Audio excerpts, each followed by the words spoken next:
Hi, thanks for joining us for today's video.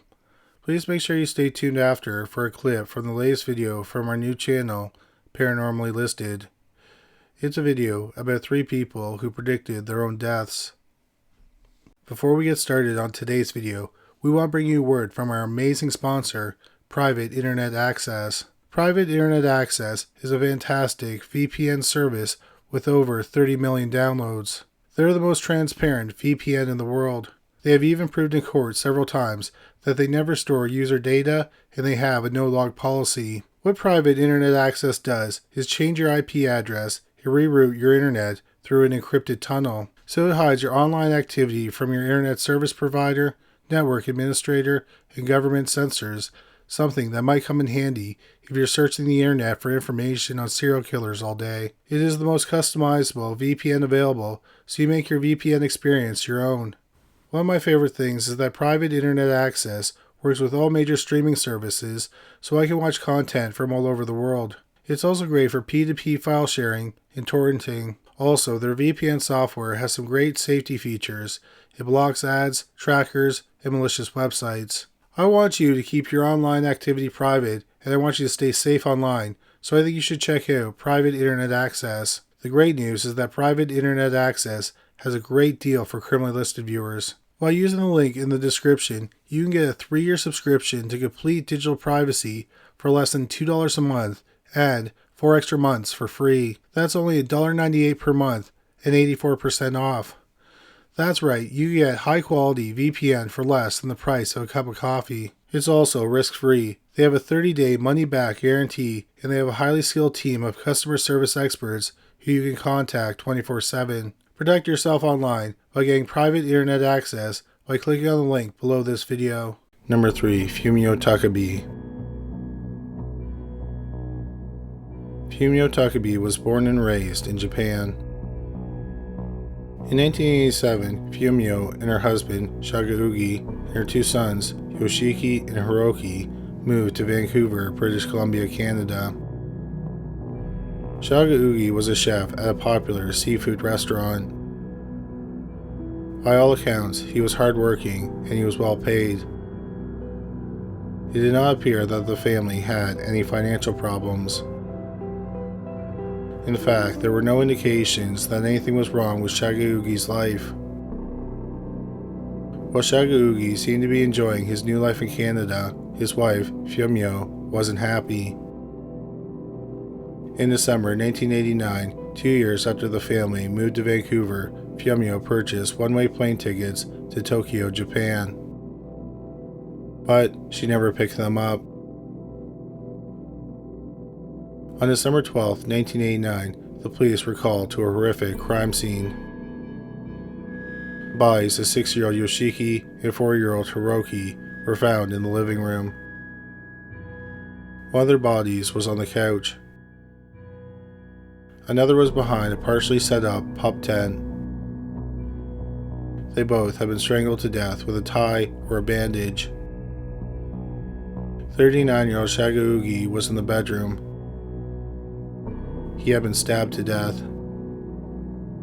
29-year-old Fumio was found hanging from the shower curtain rod in the washroom.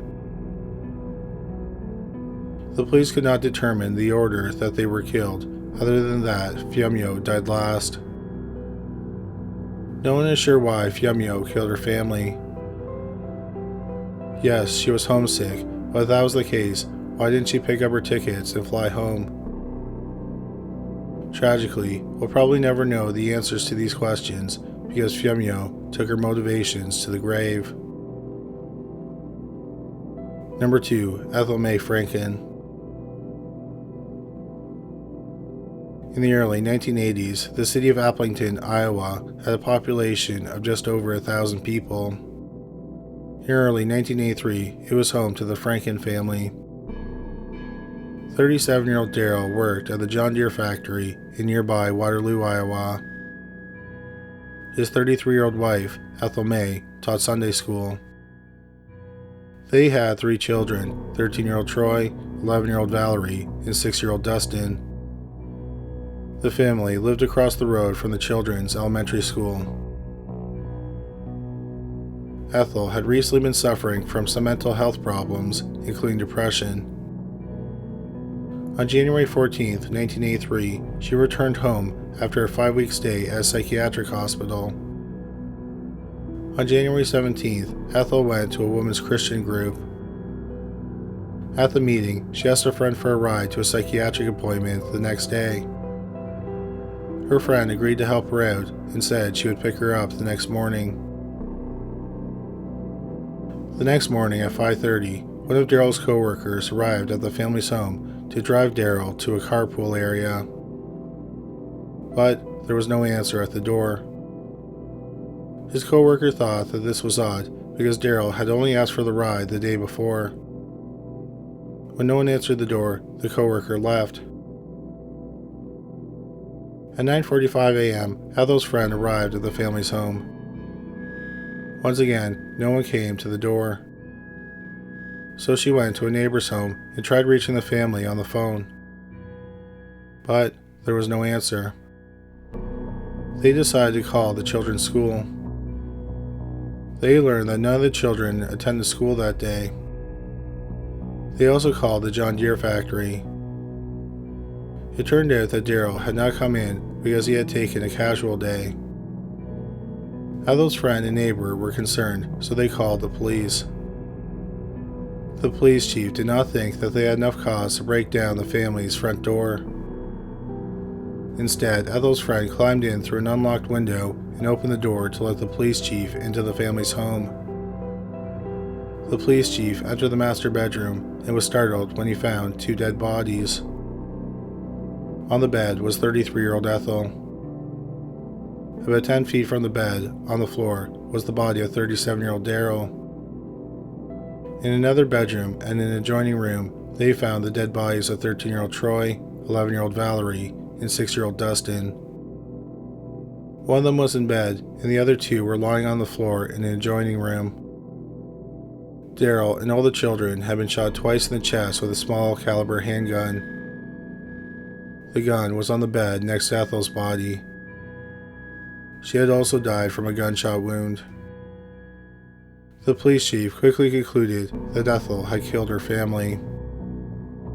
The family were all still dressed in their nightclothes, so it's believed that they were killed sometime on the night of January 17th or on the morning of January 18th.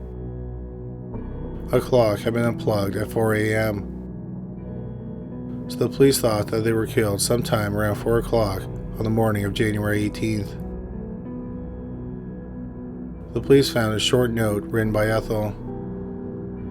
She wrote that she felt like a failure as a parent because her children were only average students. She was worried about their futures. The rest of the contents of the note were not made public. The citizens of the small city were devastated by the mass murder. They thought that the Frankens were a good, hardworking Christian family. No one thought that something horrific could happen to a family like that. Number 1. Ann Williams. In early 1955, 28-year-old Ann Williams was living with her sons, 9-year-old Calvin and 8-year-old Conrad, in a trailer in Pasadena, Texas. Ann had been married 10 years to Hoyt J. Williams. In January 1955, Hoyt was sentenced to 3 years in prison for transporting a stolen car over state lines.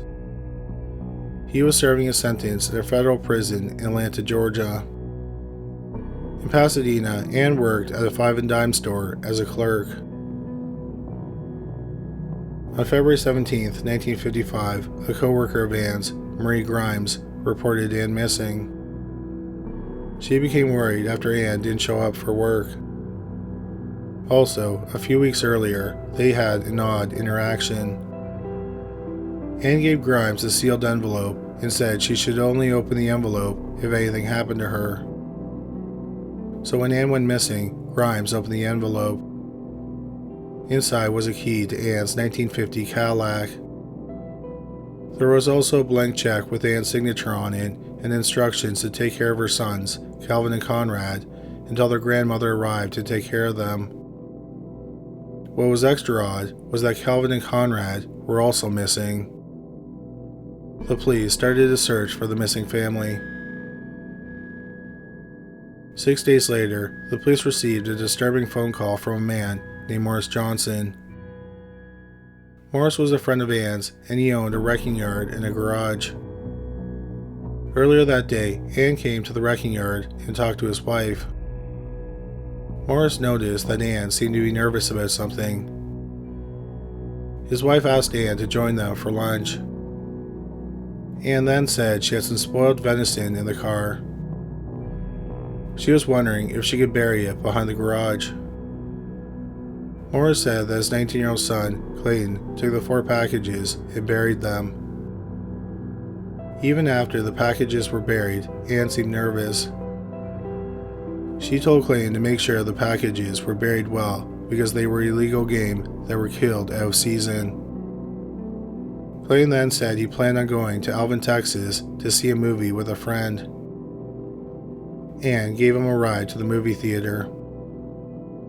After the movie, Clayton and his friend went to a restaurant.